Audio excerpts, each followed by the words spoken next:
오늘은 AICPA 시험에 대한 내용을 좀 설명을 드리고요. 네, 이를 기초로 해서 이후에 미국에서의 취업에 대한 분야, 또 방금 질문하신 분처럼 또 AICPA나 세무사를 합격하고 나서 한국에서의 취업 전망 어떤지도 좀 간단하게 설명을 드리려고 합니다. 자, 그래서 이 화면을 보시면 1부, 2부 나누어져 있는데요. 1부, 2부를 뭐 나눠서 중간에 인터미션이 있는 것은 아니고 이렇게 좀 크게 두 파트로 나눠서 설명을 드리려고 하고요. 그래서 시험에 대한 내용을 한 2, 30분 정도, CPA 시험과 세무사에 대한 내용들이고, 그 다음에 이제 미국 취업에 대한 것을 한 2, 30분 정도 간단히 설명을 드리려고 합니다. 각 분야별로 조금 더 디테일하게 좀 보시고 싶으시면 저희 그 웹사이트에 또 각 그 파트별로 동영상 강의를 촬영해놔서 무료로 제공하고 있으니까는요. 플러스 커리어, PLUSCARER 그쪽으로 한번 방문하셔가지고 아마 보시면 조금 더 자세하게 보실 수 있을 텐데, 오늘은 전반적인 내용을 좀 설명을 드리려고 해요. 자, 그래서 일단 회계사람, 미국 공인회계사람, 미국 뭐 USCP라고 부르고, 우리나라에서는 1997년도 IMF 때 뭐 굉장히 어려움을 겪었던 시절에 우리나라 은행들이 BIS 기준을 맞춰야지만 뭐 이렇게 그 IMF 창원할 수 있고 뭐 이런 이슈들로 인해서 당시에 미국 공인회계사가 한국에 들어왔고 수요가 급격히 늘어났어요. 그래서 90년대 후반에는 뭐 굉장히 많이 시험들을 보셨고, 저는 2000년서부터 강의를 했는데, 그때 당시에 이제 학원에서 강의를 하면 리뷰 강의 같은 경우에는 500명, 600명 이렇게 들었어요. 그리고 이제 시험을 당시엔 괌으로 가서 다 봤거든요. 그리고 1년에 시험이 2번밖에 없었기 때문에 한 번에 5월 첫째 주 수목, 11월 첫째 주 수목 이렇게 전국에 있는 학원생들이 한꺼번에 다 비행기를 타고 괌으로 가서 시험을 봤는데요. 한 학원에서만 시험으로 가는 학생이 뭐 400명, 500명 이랬어요. 엄청난 숫자죠. 뭐 거의 1000명, 전 세계가 막 몇 대가 뜨고 그랬던 시절이 있었습니다.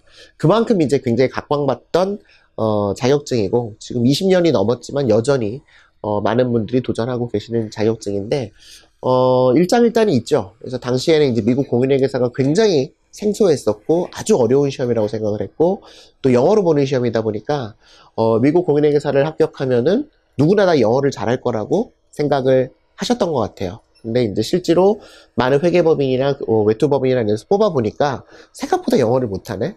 그리고 또 하나의 단점이 한국 회계를 전혀 모르다 보니까, 또 한국 세법을 모르다 보니까 이게 이제 어떤 효용 가치라 그럴까요? 어떤 실무에서 활용할 수 있는 부분이 많지가 않더라. 그래서 이게 그 당시 90년대 후반, 2000년대 초반보다는 조금 더 인기가 많이 떨어진 부분이 있어요. 그렇지만 뭐 여전히 대비했을 때 한국에서도 많은 분들이 도전을 하고 계시고, 특별히 이제 한국회계사에 비해서는 공부량이, 뭐 저는 한국회계사 아니어서 잘 모르겠지만 저희 강의하시는 선생님들 중에는 이제 한국회계사, 미국회계사 다 갖고 계시는 분들이 계시니까 여쭤보면 한 공부량이 3분의 1 정도가 안 된다고들 말씀을 하세요. 5분의 1 뭐에서 3분의 1 사이라고 말씀을 하시는데, 좋은 것은 상대평가가 아니라 절대평가다 보니까 직장을 다시면서 준비를 하셔도 누구나 다 합격을 하실 수 있는 정도의 어떤 난이도를 유지하고 있고, 그래서 좀 공평하고 안전한 시험이라고도 말씀을 하시죠. 그리고 이제 CPA가 되기 위해서 우리나라 마찬가지지만 회계사 시험을 합격하셨 걸로 충분한 것이 아니고 일정 경력을 쌓으셔야 되고, 또 이 시험 자체는 미국 어느 주의 CPA 시험을 보는 것이기 때문에 그 주에서 요구하는 경력 요건과 또 학점 요건이 또 추가로 있어야지만 라이센스라는 걸 받으실 수가 있고요. 물론 뭐 한국에서나 미국에서 취업을 하실 때 라이센스가 필요 요건은 아닙니다. 꼭 필요한 요건은 아니지만 나중에 개업을 하실 때 미국에서 그때는 이제 라이센스가 있어야지만 개업을 하실 수가 있기 때문에, 물론 이제 시험을 합격하시고 나셔서 바로 라이센스를 따셔도 되고요. 몇 년 지나서 라이센스를 따셔도 상관없기 때문에 시험을 보실 때는 뭐 내가 뉴욕에 산다 그래서 꼭 뉴욕주 시험을 보실 필요는 없어요. 그리고 이제 뭐 내가 빨리 볼 수 있는 주가 어디인지, 내가 학점 취득을 몇 학점 더 하면 되는지를 잘 따져 보셔가지고 시험을 정하고 응시주를 정하셔가지고 공부를 하시는 것이 좋고요. 또 사람마다 다르죠. 그래서 뭐 회계를 비전공하신 분들은 뭐 다른 뭐 메인주 또는 뭐 뉴햄셔주 뭐 이런 조금 회계 요건이 약한 주들이 많이 있기 때문에 그쪽으로도 많이 보고 계세요. 시험은 이제 유니폼 시험이어서 어느 주로 보시든지 똑같은 시험 문제를 가지고 시험을 보게 되어져 있고요. 그리고 응시 자격은 지금 말씀을 드렸듯이 주마다 다 다르다. 그래서 내가 시험을 보려는 목적이 무엇인지를 분명히 하시고 그 목적에 맞추어서 응시주를 결정을 하시면 됩니다. 많은 분들이 메인주, 뭐 캘리포니아주, 워싱턴주, 또 뭐 등등을 선택을 하시죠. 예, 저마다 이유가 있어요. 예, 그래서 캘리포니아주의 특징은 캘리포니아주에 거주하셔서 바로 캘리포니아 라이센스를 받으시려는 분들은 처음부터 캘리포니아에서 보시는 것이 좋습니다. 예. 왜냐면 캘리포니아주는 다른 주에서 시험을 보고 그 주 라이센스 없이 캘리포니아주 라이센스를 요청하면 지금 라이센스가 안 나오거든요. 다른 주 라이센스를 받고 하나 더 받는 건 괜찮은데 다른 주들은 안 그런데 캘리포니아주만 유독 그렇게 해놓고 있고 뭐 그런 뭐 학생 같은 경우에는 이제 뭐 몬타나주나 뭐 이런 그 한두 개 주밖에 지금 응시가 안 되고 있고 비전공자들은 제일 빨리 볼 수 있는 주가 메인주예요. 네, 회계 오디트 학점 포함해서 15학점만 있으면 볼 수가 있으니까 뭐 한 4개월에서 6개월만 준비하시면 시험을 보실 수가 있죠. 그래서 변호사 시험은 미국에서 로스쿨을 해야지만 시험을 보실 수가 있는 반면에 또 심지어 이제 미국의 부동산 시험, 보험 뭐 브로커, 에이전트 시험도 미국에서 일정 시간 교육을 이수를 해야지만 시험을 보실 수가 있어요. 예. 근데 유독 CPA 시험은 외국인들에게도 전부 다 기회가 열려져 있기 때문에 시험의 난이도로 따지면은 뭐 부동산 세일즈 퍼슨이나 보험 뭐 에이전트 시험보다 훨씬 더 어려운 시험이지만 소셜 넘버가 없어도 보실 수가 있고 미국 거주자가 아니어도 보실 수가 있고 누구에게나 다 기회가 열려있는 시험이어서 뭐 우리나라뿐만 아니라 최근에는 중국 학생들이 정말 너무 많이 응시를 하고 있습니다. 그래서 상해에 가봤더니 2007년도에 설립한 학원인데 직원만 500명이에요. 직원만, 학원 직원만. 정말 어마어마한 규모더라고요. 10년 좀 남짓된 학원인데, 그래서 뭐 그만큼 이제 중국에서도 미국 회계사 시험을 많이 응시를 하고 있습니다. 합격 기준은 4과목이고요. 75점 이상 절대평가이기 때문에 넘어가면 전체 합격이고 한 과목을 합격하고 나서 나머지 3과목을 18개월 이내에 합격해야지만 전체 합격이 되고 만약에 한 번 첫 번째 과목 합격한 날로부터 18개월이 지나버렸으면 첫 번째 합격한 건 익스파이어가 되고 두 번째 합격한 것부터 다시 18개월을 계산하게 되어져 있어요. 그래서 이제 응시를 할 때도 좀 전략을 잘 세우실 필요가 있습니다. 특히나 직장인분들은 뭐 무조건 한 과목 보고 한 과목 시험 보고 이거보다는 내가 조금 전략적으로 먼저 볼 과목과 나중에 볼 과목을 정하셔가지고 좀 잘 시간 분배를 하시는 것이 필요하고요. 시험은 지금은 우리나라 사람들은 괌에서 주로 시험을 보시죠. 괌 주로 응시라는 건 아니고요. 응시주는 캘리포니아주, 메인주, 뭐 뉴욕주, 뭐 다른 주를 하시지만 시험 장소를 괌을 선택을 하는 거죠. 가까우니까. 물론 뭐 뉴욕에 계시는 분은 뉴욕에서 보시면 되고요. 캘리포니아에 계시면 캘리포니아에서 보시면 됩니다. 자, 지금 말씀을 드렸듯이 처음에 이제 CPA 시험 준비하실 때는 제일 중요한 게 물론 이제 모티베이션이야. 내가 이 시험 왜 준비하려고 하느냐. 왜냐면 이게 한두 달 또는 서너 달에 되는 시험이 아니라 최소한 1년 6개월 정도는 뭔가 이제 내가 이 시험에 헌신을 해야지만 합격이 가능한 시험이기 때문에 처음에 이제 시험을 준비하려고 하는 모티베이션이 굉장히 중요합니다. 내가 이 시험을 하겠다라고 결심을 하셨으면 그 다음에 하실 것은 어느 주로 시험을 볼 거냐를 정하셔야 되는데 그거는 뭐에 따라서 달라지냐면 시험 응시 목적에 따라서 달라지죠. 그리고 또 내 학점이 얼마큼 있느냐에 따라서 달라집니다. 그것은 이제 전문가랑 상담을 좀 받으시는 것이 좋고요. 그래서 이제 시험을 6개월 있다가 첫 시험을 볼 것이냐, 아니면 8개월 있다가 시험을 볼 것이냐, 아니면 뭐 4개월 있다 볼 거냐, 아니면은 뭐 나는 한 1년 반 있다가 볼 거냐, 이거를 정하셔야 돼요. 그거에 따라서 뭐가 달라지냐면 공부하는 방법과 순서가 달라지고 공부하는 과목이 달라지고 왜냐면 이게 16과목, 18과목 막 이렇게 된단 말이에요. 겉으로는 4과목인데 실제로 안으로 들어가 보면 한 과목에 막 서너 과목, 4-4과목씩 붙어 있거든요. 그러니까는 이거의 그 순서도 되게 중요하고요. 많은 선생님들은 그냥 이거를 다 16과목 다 공부하고 한 과목씩 보면 좋다라고 하시지만 그렇지 않아요. 사람마다 상황에 따라 다 다르거든요. 뭐 이게 전념자가 아닌 경우에는 16과목 다 공부하다가 그냥 지쳐버립니다. 그래서 포기하시는 분들이 많아요. 그래서 전략적으로 어떻게 해야지 내가 가장 적은 시간을 들여서 가장 빨리 합격할 수 있을지를 전문가랑 상담하시는 게 좋고요. 그리고 나서 이제 성적평가를 받죠. 성적평가라는 거는 이제 저희를 통해서 받은 학점을 포함해서 학부 때 또는 대학원 때 받은 성적들을 이제 받으셔가지고 시리된 성적표를 받아서 보드에다 보내면 그쪽에서 평가를 하고요. 그리고 시험 신청 온라인으로 합니다. 온라인으로 해서 뭐 NTS라고 하는 노트 스케줄이 날라오면 그 날짜 이내에 내가 시험 응시를 내가 하는 거죠. 날짜와 시간과 장소를 내가 정할 수가 있습니다. 그래서 과목도 내가 정하는 거고요. 요즘은 시험 합격하고 결과가 조금 늦게 나와요.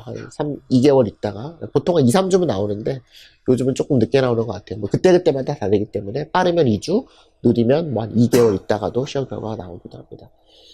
시험이 3, 6, 9, 12월에는 없어요. 그래서 1, 2월, 4, 5월, 그 다음에 7, 8월, 10월, 11월 이렇게 4개의 윈도우로 우리가 구성이 되어져 있다고 얘기를 하고요.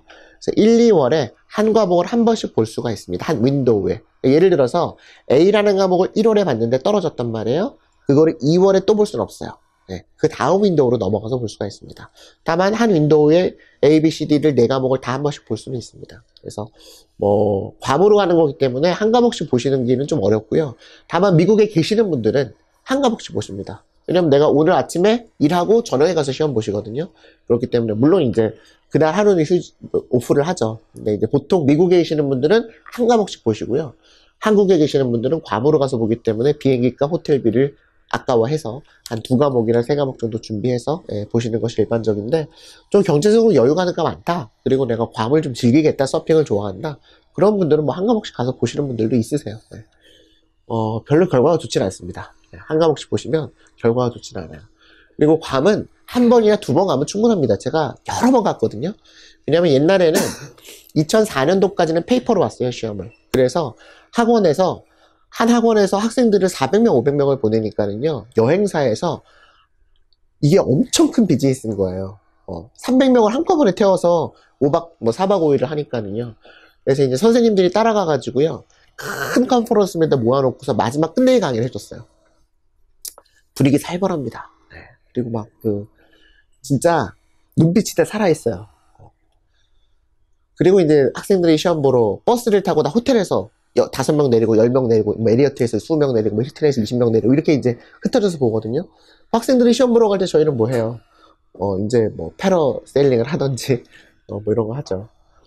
그래서 괌을 한 6, 7번 갔던 것 같아요. 학생들이랑 같이. 근데 이제 지금은 2004년서부터 컴퓨터 베이스로 바뀌면서, 지금 이제 누구나, 뭐 혼자서 가서 시험을 보시는 게 일반적이기 때문에 따라가진 않는데요. 10번 넘게 가시는 분도 계세요, 괌에. 그래서 이제 뭐, 제가 말리진 않지만, 이 시험의 ROI는 1년 반에서 2년입니다. 그러니까 2년 이상을 투자하면, 이 시험의 투자 대비, 별로 리턴이 좋은 것 같진 않아요. 물론 이 사람마다, 그 차이는 있습니다. 내가 그냥 직장 생활 열심히 하시면서 천천히 보시는 분들은, 뭐 급하지 않으신 분들은, 뭐 3년, 4년 하셔도 되겠지만, 내가 뭔가 빨리 좀 시험을 합격해서 내 커리어를 바꾸고 싶다 그러신 분들은 1년 반에서 2년 안에 이거를 끝장을 보셔야 되는 시험이에요. 그러기 위해서는 한 일주일에 10시간 정도 시간을 내셔야 됩니다. 강의 듣는데 뭐 한 6시간, 복습하는데 한 서너 시간 최소한. 그래서 10시간 이상을 꾸준히 공부한다고 했을 때 1년 반 정도면 빨리 합격하는 시험이라고 생각하시면 돼요. 많은 분들이 뭐 나는 6개월에 합격했어, 뭐 1년에 합격했어 그러는 데가 거짓말입니다. 학원에서 수업 들은 거 빼고 그냥 내가 공부한 시간만 6개월이나 1년이겠죠. 제가 이제 3일의 법인도 강의하고 옛날에 안진회계사들도 강의를 하고 이제 한국 CPA들 대상으로도 이제 왜냐면 제가 강의하는 과목이 비즈니스로랑 텍스예요. 그러니까 한국 회계사분들은 페레하고 오디트는 안 들어요. 왜냐면 한국 거랑 미국 거의 똑같거든요. 근데 레귤레이션, 미국 상법, 미국 세법 완전히 달라. 아무것도 몰라요. 그래서 이제 강의를 이제 제 강의는 풀리 다 들으셔야 되는 부분들인데 보면 한국 회계사분들도 정말 열심히 한 6개월에서 8개월을 공부를 하세요. 2과목만 하면 되는데도. 그렇기 때문에 일반적으로 전념자분들이 이제 빨리 하시면 1년. 아무것도 안 하고 하루에 12시간, 14시간 공부하시는 분들, 대학생들. 그렇지 않고 직장 다니시는 분들은 한 1년 반에서 2년 정도 잡으셔야 되는 시험인데, 괌을 한 2번만 가자. 그래서 이제 너무 괌을 자주 가시면 하와이도 가시고요. 캘리포니아도 가시고 그러시는 분들이 계십니다. 여름 휴가차. 바람직하진 않죠. 왜냐면 시험을 보러 가는 거랑 놀러 가는 거랑 마음이 많이 다르거든요. 그래서 그런 것들도 미리 잘 계획을 잡으셔가지고 가시는 게 좋겠고. 과목은 4과목입니다. 페레 레귤레이션, ODBC. 겉으로 보기엔 4과목인데 뭐 안에 세부적인 과목들이 많이 있고요. 페레라는 과목은 어카운팅 과목이에요. 기업에서 돈이 들어오고 나가고 뭐 이런 것들을 이제 기록을 하죠. 우리가 보통 파이널 스테이트먼트라고 부르는데 이런 재무제표들을 어떻게 작성할 건지 또 기업뿐만이 아니라 정부 또 비영리 기관 등에서 이런 것들을 어떻게 작성하는지를 공부하는 것들이 이제 파이낸셜 어카운팅 리포트라는 과목인데 양이 제일 많습니다. 엄청나게 많아요. 네, 그래서 페레 공부하다가 그냥 중간에 포기하시는 분들이 상당히 많이 있으세요. 네, 한 과목 이렇게 많을 줄이야. 그러면 나머지 세 과목은 언제 공부하나? 근데 상대적으로 페레에 비해서는 다른 과목의 양은 그것보다는 많지는 않습니다. 레귤레이션은 이제 비즈니스로 미국에서의 어떤 일반적인 민사상법들, 그다음에 텍스, 세법 관련된 부분들이고요. 오딧은 이제 기업에서 만들어 놓은 재무제표가 실제로 미국의 회계 기준에 따라서 잘 만들어졌는지 안 만들어졌는지를 확인하는 과정이고, 이것은 이제 우리 공인 회계사들만의 어떤 그 특권이죠. 그래서 회계 감사인데, 그렇기 때문에 보통은 페레를 다 공부하신 다음에 회계 감사를 들으시는 게 맞고, 시험 순서도 페레를 보시고 나셔서 오딧을 보는 게 맞죠. 근데 강의를 들어보면 오딧도 다 이해가 되는 것 같거든요. 그래서 오딧을 먼저 보시는 분들이 있는데 거의 안 됩니다, 시험이. 왜냐면 기초를 확실하게 하시고 하셔야 되기 때문에. 그 다음에 이제 BC라는 과목이 이제 2004년서부터 들어왔는데, 이게 이제 계속 바뀌죠. 거의 뭐 2, 3년에 한 번씩 바뀌고 있습니다. 최근에 이제 2017년도에 또 한 번 바뀌었고요. 뭐 여러 가지 과목을 이제 잡다하게 섞어놨어요. 시대가 자꾸만 변하다 보니까 회계사들이 이런 것들도 알아야 된다. 뭐 IT도 알아야 될 것 같고, 뭐 코퍼레이트 가면 기업 지배구조도 문제가 많으니까 알아야 될 것 같고, 아마 머지않아서 포렌직 뭐 이런 것들, 뭐 그 어떤 이런 것들 들어오지 않을까. 앞으로 이제 이런 것들도 이슈가 많이 있으니까는요. 그래서 시대를 반영하는 어떤 과목이다라고 생각하시면 되겠고요. 뭐 경제학, 재무관리, IT, 원가회계, 관리회계, 뭐 기업 지배구조, 코퍼레이트 가버넌스 이런 것들이 전부 다 포함이 되어져서 한 과목을 구성하고 있는데, 앞에 있는 세 과목은 페레 레귤레이션 오딧은 주관식이 없습니다. 에세이가 없어요. 멀티플 사지선다형 50%, 그 다음에 시뮬레이션 50%. 시뮬레이션이 뭐 주관식일 수는 있겠지만 라이팅 하는 건 아니거든요.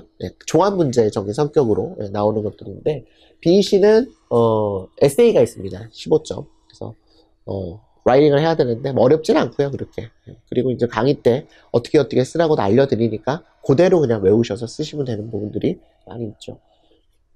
그래서 미국 학생들은 보통 BEC를 맨 먼저 봅니다. 왜냐면 미국 학생들은 대부분이 95% 이상이 전공자들이에요. 그리고 그 중에 많은 학생들이 이미 회계법인에서 일을 하고 있는 분들입니다.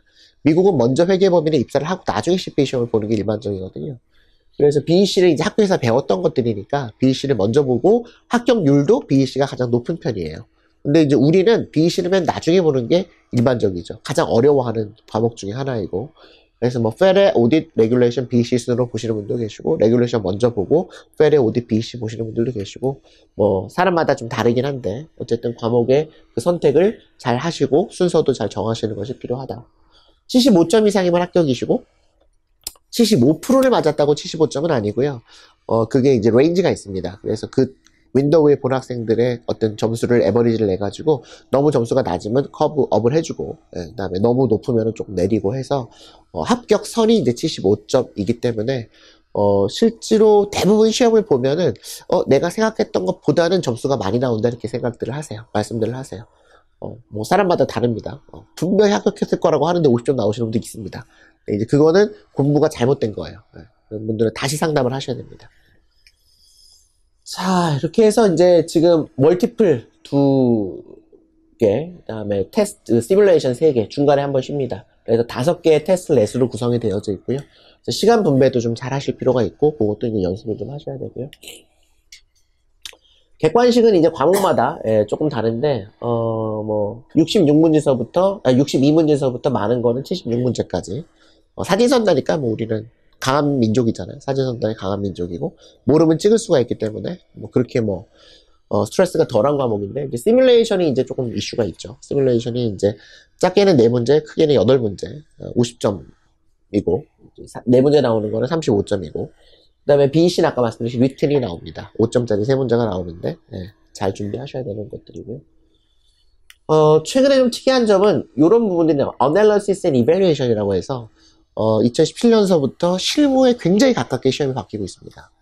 특히나 이제 어딧이나 텍스 같은 경우에는 실제 텍스 리턴, 또 오디터가 실제로 업무를 하면서 보는 오딧 리포트들을 실제로 문제에서 출제를 하고 있기 때문에 이제 한국 학생분들이 좀 어려워하는 부분들이죠. 또 영어로 독해를 해야 되는 부분들인데, 우리는 이거를 이제 본 적이 없잖아요. 예, 그냥 강의로만 들었었는데.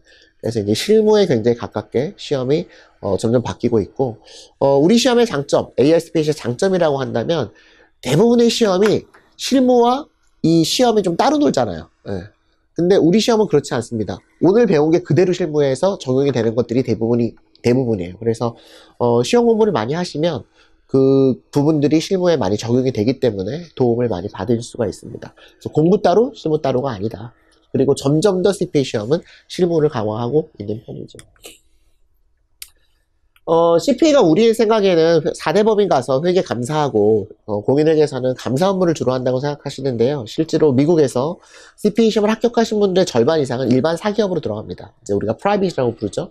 뭐, 구글, 뭐, 맥도날드, 나이키 같은 일반 회사들이죠. 일반 회사에 어카운팅으로 들어가든지, 재무팀으로 들어가든지, 아니면 뭐, 분석팀으로 들어가든지, 뭐, 신사업 개발팀으로 들어가든지, 관리팀으로 들어가든지, 원가팀으로 들어가든지, 다 그쪽 분야로 들어가는 거죠. 버짓팀으로 들어가든지. 그리고 이제, 텍스 업무가 굉장히 큰 이슈들이 많이 있고, 특히나 이제 한국의 약국만큼이나 미국의 회계사분들이 1인, 솔 프랙티스 하시는 회계사분들이 많죠. 왜냐하면, 우리나라 같은 경우에는, 여러분들 직장 생활 하시면은, 내 개인 공인회계사를 만날 일이 거의 없어요. 그죠? 왜냐면 우리나라는 연말정산 제도가 있기 때문에, 직장 다니시는 분들은 그냥 내가, 뭐 우리나라 국세청 들어가서 연말정산 하시면 된단 말이에요. 또 회사에서 알아서 해주죠. 웬만한 것들은. 근데 미국은 이 연말정산 제도 자체가 없습니다. 그래서 심지어 불법 체류자라고 할지라도 일정 소득 이상이 되면 반드시 세금 보고를 본인이 직접 해야 돼요. 네. 반드시. 근데 본인이 직접 할 수가 없잖아요. 뭘 알아야지 할 거 아니에요? 그렇기 때문에 미국에서는 다 내 회계사가 있어요. 네. 그러니까 모든 사람이 1년에 한 번은 회계사를 만나야 됩니다. 회계사든 세무사든 아니면 뭐 텍스 프랜차이즈든 어디를 가서든지 내 세금 보고를 해야 돼요. 그렇기 때문에 한국과 비교했을 때 훨씬 더 엄청나게 많은 CPA들이 개인 사업을 하고 있는 거죠. 개인 프랙티스를 하고 있는 겁니다. 그만큼 수요가 차이가 나는 거죠. 네. 뿐만 아니라 이제 비영리 기업들 또는 뭐 정부들에도 이제 CPA들이 많이 들어가고요. 네. 그래서 뭐 CPA가 들어갈 수 있는 분야는 무궁무진합니다. 네. 하다못해 그냥 조그만 세탁소라도 회계를 하는 사람이 있어야 돼요. 물론 이제 와이프가 보통 하죠. 아주 조그마면 남편이 같이 일을 하면서. 근데 조금 더 커지면 종업원을 쓰면 페이롤을 해야 되면 회계사가 있어야 됩니다. 네. 페이롤 텍스를 내야 되고, 세일즈가 붙으면 세일즈 텍스를 내야 되고, 그거 다 회계사가 해야 되거든요. 못해요. 종업원이 한 명밖에 없더라도 그 사람은 회계사를 만나야 되는 일들이 있기 때문에, 다른 어떤 분야보다도 회계사들이 활동할 수 있는 분야가 높은 편이다.